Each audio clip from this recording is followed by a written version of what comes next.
O ano tá acabando e como é de praxe, com o seu fim vem a Simone, uva passa, tio do pavê pra comer, sorteio de carro de shopping que ninguém nunca ganha, né? Vocês conhecem alguém que já ganhou esse sorteio que não é possível? Além disso, é claro, vem também as nossas listas de melhores do ano, né? Sim, todo fim de ano eu trago pra vocês um vídeo com os meus filmes preferidos do ano, um com as minhas séries preferidas do ano, e em seguida eu te conto quais são os filmes e séries mais esperados do ano que está por vir, tudo dentro do gênero da ficção científica, é claro, porque esse canal é sobre isso, não é mesmo? E sim, gente, esse ano teve muita produção legal de sci-fi, né? Então hoje é dia de eu te contar quais são os melhores filmes de ficção científica de 2024 pra mim, né? De acordo com as vozes da minha cabeça. Então bora. Meu povo, tudo bem com vocês? Meu nome é Bella Eichler, esse é o Futurices e se você é novo por aqui já se inscreve aí que toda semana tem vídeo novo sobre ficção científica, futurologia ou tecnologia. Deixa o like também porque ajuda muito a levar esse vídeo para mais pessoas, tá bom? E hoje é dia de falar dos meus filmes favoritos do ano, mas antes eu tenho uma dica muito importante para você. Porque você sabia que enquanto você tá aí de boa vendo o seu sci-fi favorito, os seus dados podem ter sido roubados? Não tem um minuto de paz. Pois é, porque quando você usa um Wi-Fi público, tipo de uma academia, café ou aeroporto, por exemplo, você pode estar deixando as suas informações pessoais abertas para hackers curiosos. Isso inclui senhas, cartões e até aquele guilty pleasure sci-fi que ninguém precisava saber que você assiste. Mas relaxa, porque com uma VPN a sua conexão fica protegida por um túnel criptografado que impede que os seus dados sejam interceptados, garantindo a sua segurança e privacidade. Ou seja, com a VPN você navega por um IP anônimo, então essa galera do mal aí que quer roubar os seus dados nunca nem vai saber onde você tá. Hoje a VPN mais rápida do mundo é a NordVPN, que conta com mais de 5.500 servidores em 60 países, proteção contra ameaças e até bloqueio daqueles anúncios rastreadores chatos que ficam pipocando na sua tela. Ah, e sabe aquele filme, série ou jogo que ainda não chegou no Brasil? Com a NordVPN você pode simular que tá em outro país, tipo nos Estados Unidos ou Japão, e acessar conteúdos exclusivos. Então não deixe que hackers malditos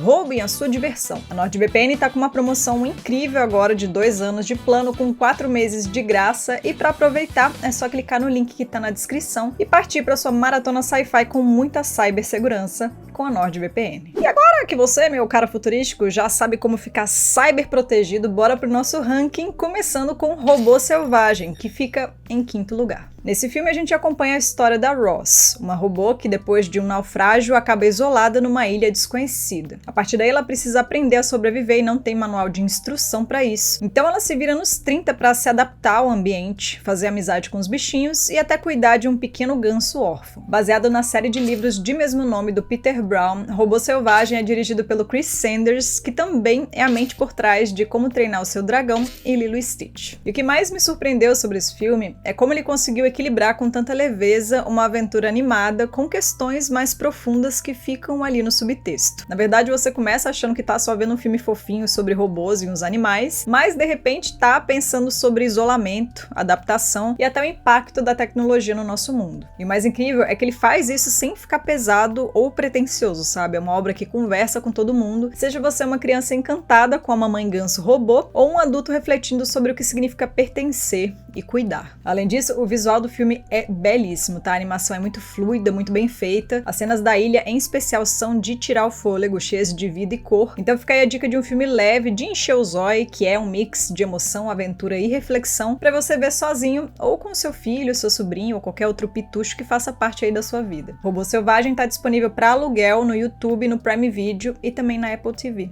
Vale muito a pena. Já em 4º lugar ficou uma prequela do sucesso do George Miller, Mad Max Estrada da Fúria, né? Que conta a história de como uma mocinha teve a sua infância roubada e ficou extremamente furiosa. Pois é, a trama vai fundo nas origens da Imperatriz Furiosa e mostra como ela se tornou a guerreira pistola que a gente já conhece. Aqui ela é só uma guriazinha que é capturada por uma gangue de motoqueiros liderada pelo Dementos, que é um vilão completamente surtado. Eles querem usar a Furiosa para encontrar o Green Place, uma espécie de paraíso matriarcal no meio desse caos pós-apocalíptico, mas é claro que essa menina não vai facilitar pra ninguém. Furiosa também tem a assinatura do mestre George Miller e, mais uma vez, ele não economiza nas loucuras visuais, tá? Então sim, temos tiro, porrada, bomba, perseguições frenéticas e aquela câmera cheia de zooms e ângulos insanos, mas o que mais me surpreendeu mesmo é que, além do caos que a gente já espera, Furiosa consegue trazer mais profundidade pros personagens. A Anya Taylor-Joy entrega uma atuação absurda muda só com olhares e expressões, basicamente, porque acredite se quiser, a personagem dela mal fala no filme, e a versão mais jovem dela, né, a Furiosinha vivida pela Lila Brown, também manda muito bem. Agora, o que me pegou de jeito nesse filme é como ele consegue misturar a ação desenfreada com momentos mais calmos, que ajudam a desenvolver a história e os personagens, e um equilíbrio perfeito entre a pancadaria característica da franquia e uma trama mais substancial. Na verdade, aqui até a estética fake, né, que incomodou muita gente nos trailers, acabou fazendo sentido no fim das contas, porque acaba que tudo é tão exagerado e teatral que você sente que tá dentro de uma fábula pós-apocalíptica. E é exatamente isso que Furiosa é pra mim, um mito contado de forma extravagante sobre resiliência, força e a luta pela sobrevivência em um mundo devastado que tenta te destruir a cada curva. Enfim, se você já tinha curtido Estrada da Fúria, Furiosa veio em 2024 pra provar que ainda tem muita gasolina nesse tanque, tá? Pra engrandecer ainda mais o cânone de Mad Max e também pra reafirmar a força dessa personagem como uma das mais marcantes do cinema. É um filme pra quem ama a velocidade, caos e histórias que no fundo dizem muito sobre a humanidade, e é por isso que Furiosa pra mim é um dos melhores do ano, tá? E você consegue ver o filme por enquanto lá na Max. Já em terceiro lugar fica um retorno visceral, sangrento e gosmento às origens de Alien, que é claro, Alien Romulus. A história se passa em 2142, só 20 anos depois do clássico O Oitavo Passageiro, e acompanha um grupo de jovens que, cansados de serem explorados pela Weyland-Yutani, tentam escapar da mineração insalubre onde vivem. Eles invadem uma estação espacial abandonada para roubar cápsulas criogênicas e seguir viagem, mas dá tudo errado porque a tal estação está infestada de criaturas que são basicamente a personificação do pesadelo. Dirigido pelo Fede Alvarez e coescrito por ele e pelo Rodo Sayagues, Alien Romulus foi muito inteligente, né, ao honrar as raízes de Alien, enquanto trouxe uma camada a mais de frescor para a franquia. O filme tem tudo que a gente ama em Alien, né, o retrofuturismo sujo, os corredores claustrofóbicos, os monstros alienígenas mortíferos e, é claro, o desespero absoluto de ver personagens num ambiente onde tudo isso tá junto e misturado. Dá até pra sentir aquela nostalgia gostosa de 1979, né? Apesar de que eu acho que a galera pesou um pouco a mão aqui nas referências e no fanservice, tá? Porém, mesmo com referências bem escancaradas aos clássicos da franquia, Romulus, ironicamente, consegue se manter incrivelmente atual, porque vai além de ser só uma história de terror com aliens perseguindo humanos, e é também uma crítica poderosa sobre exploração, precarização do trabalho e os riscos envolvendo o uso da inteligência artificial. A Weyland-Yutani continua sendo o símbolo máximo do capitalismo predatório, transformando trabalhadores em peças descartáveis, enquanto os xenomorfos, de certa forma, representam esse mesmo sistema opressor que explora corpos e sacrifica vidas para que pouco a pouco possa crescer, se multiplicar e ampliar o seu poder. Então, no fim das contas, Alien Romulus acabou sendo tudo o que eu esperava e mais um pouco de uma sequência de Alien, tá? Ele tem ação, tem uma crítica social importante, tem monstros icônicos e ainda consegue manter a franquia relevante depois de 45 anos. Por tudo isso, ele fica com a nossa medalha de bronze de 2024 e você consegue conferir o filme lá na dona Disney+.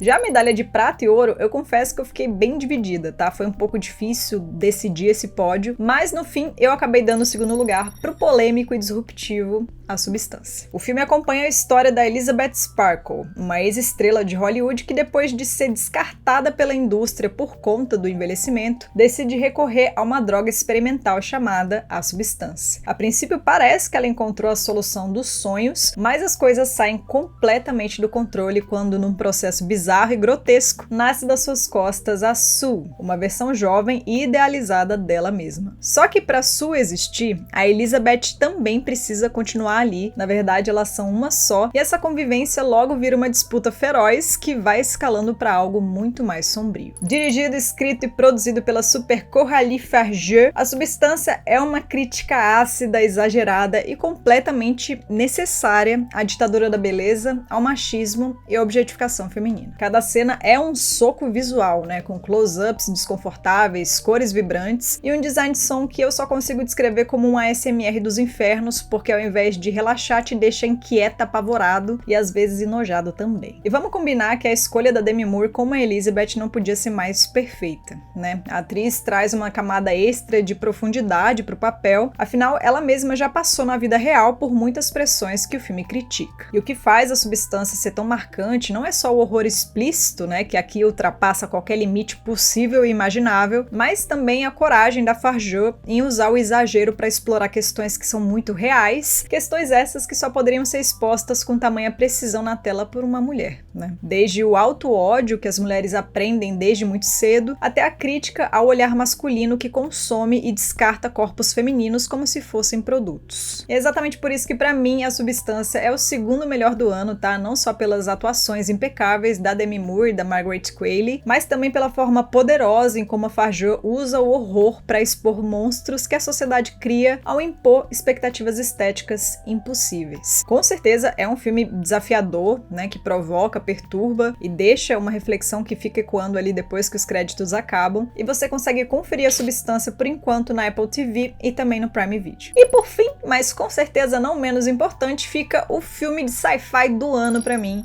que é Duna Parte 2. A história começa exatamente de onde o primeiro filme parou, com o Paul e a Lady Jessica passando perrengue no deserto de Arrakis, depois de tudo que rolou com a família Atreides. Agora o Paul tá tentando unir os Fremen para buscar vingança contra os Harkonnen, enquanto lida com a responsa de ser visto como um messias, que vai salvar todo mundo e resolver todas as questões de desigualdade, fome, sede e injustiça de um sistema solar inteiro. Duna Parte 2, assim como a Parte 1, é um trabalho do diretor Denis Villeneuve com a fotografia impecável do Greg Fraser. Isso significa que se tudo desse errado, meu filho, pelo menos os visuais desse filme com certeza vão ser incríveis, e nessa parte, como previsto, Duna Parte 2 entrega muito. O deserto de Arrakis está ainda mais grandioso, com céus dourados que parecem uma pintura. Já a Gilead Prime, o lar dos Harkonnen, banhado por um sol negro, traz um preto e branco sombrio que captura a energia dos vilões calvos, trazendo um visual tão diferente e ousado para a tela que tem tudo para marcar a história do cinema. Mas, felizmente, Duna Parte 2 não é só belezura visual, mas também narrativa, ao mergulhar fundo nos dilemas de poder, sacrifício e na linha tênue entre fé e controle, equilibrando toda essa grandiosidade épica com as questões internas dos personagens. O Paul, por exemplo, tá no meio de um conflito gigantesco, mas o peso de ser tratado como salvador é o que realmente move a história. E para quem reclamou do pouco tempo de tela da Zendaya no primeiro filme, ela chega aqui com muito mais força e presença como a Shani, né? Ainda rolaram novos personagens também, né? Como o Fade Hauta, que tá aterrorizante como o vilão da vez, e o Stilgar, que é um dos melhores alívios cômicos em meio a tanto drama. Então, assim, pra mim, Duna Parte 2 é o melhor filme do ano, porque ele não só é uma sequência, né? Mas um marco que mostra o quanto a ficção científica pode ser grandiosa e relevante no cinema. Eu acho que o Villeneuve conseguiu adaptar um dos livros mais desafiadores do gênero de um jeito épico, combinando imagem e som de forma tão impactante que o filme por si só carrega o peso necessário para se tornar um novo clássico, agora na sétima arte. E se o primeiro filme foi para construir esse universo, né, esse veio para